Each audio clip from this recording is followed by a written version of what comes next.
Pan industry Prabhas Salaar చిత్రం 11వ రోజు ఏకంగా ఇండస్ట్రీ రికార్డులను అయితే బద్దలు చేసింది భయ్య. 12వ రోజు కూడా సినిమా తగ్గడం లేదు. వసూలు వివరాలకు వెళ్ళిపోతాం. ప్రతి ఒక్క ప్రభాస్ అభిమాని కూడా కాలర్ ఎగరేసుకునే విధంగా ఇది సలార్ చిత్రం మా చిత్రం అని చెప్పుకునే విధంగా వసూలైతే వస్తున్నాయి. వసూలు వివరాలకు వెళ్ళిపోయే ముందు ఈ వీడియో ప్రతి ఒక్కరికి తెలిసేలా లైక్ చేయండి, షేర్ కూడా చేసేయండి తెలుగు సినీ స్టార్ ఛానల్ని. ప్రభాస్ సలార్ చిత్రం బాక్సాఫీస్ వద్ద 11వ రోజున న్యూ ఇయర్ కావడంతో అందరి అంచనాలను కూడా దాటేసింది. 11వ రోజు తెలుగు రాష్ట్రాల వరకే 8,35,00,000 వరకు షేర్ అయితే వచ్చింది.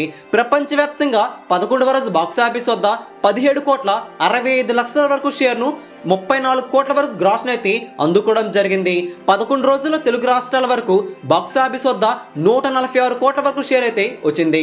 సినిమా ఇక్కడ 2 కోట్ల వరకు లాభాలను అయితే తెచ్చిపెట్టి సినిమా ఇట్టుగా నిలిచింది. తెలుగు రాష్ట్రాల్లో బ్రేక్ ఈవెన్ కంప్లీట్ అయిపోయింది. ఇక 12వ రోజు బాక్సాఫీస్ వద్ద సినిమా తగ్గుతుందంటే 50% డ్రాప్ అయినా సరే ఓవరాల్గా చూసుకుంటే మాత్రం డీసెంట్ వసూలని చెప్పాలి. 12వ రోజు వర్కింగ్ డే అయినా కానీ స్టడీ వసూలను అయితే అందుకొని అందరినీ ఆశ్చర్యపరిచారు. ప్రభాస్ సలార్ చిత్రంతో ప్రభాస్ బాక్సాఫీస్ స్టామినా ఏంటో ప్రపంచవ్యాప్తంగా చాటి చెబుతున్నారు. 12వ రోజు బాక్సాఫీస్ వద్ద 8.5 కోట్ల వరకు షేర్ అయితే కన్ఫర్మ్ అయింది. 12 రోజుల్లోనే ప్రపంచవ్యాప్తంగా 335 కోట్ల 65 లక్షల వరకు షేర్ అయితే వచ్చింది. 615 కోట్ల వరకు గ్రాస్ను అఫీషియల్గా అందుకోవడం జరిగింది. సినిమా హిట్ కావాలంటే కేవలం 12 కోట్ల వరకు షేర్ రాబట్టుకుంటే మిగతా రోజుల్లో సరిపోతుంది. ఈ టార్గెట్ను మరో 2 రోజులు లేపేయడం ఖాయం.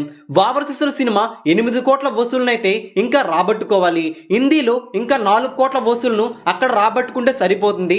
సినిమా అన్ని చోట్ల హిట్ అయినట్లే. బాక్సాఫీస్ ఈ టార్గెట్ను అందుకోవడం పెద్ద కష్టమైన మ్యాటర్ అయితే కాదని ట్రేడ్ గట్టిగా చెబుతుంది. ఈ వీడియోని అందరికీ తెలిసేలా లైక్ చేయండి, షేర్ చేయండి.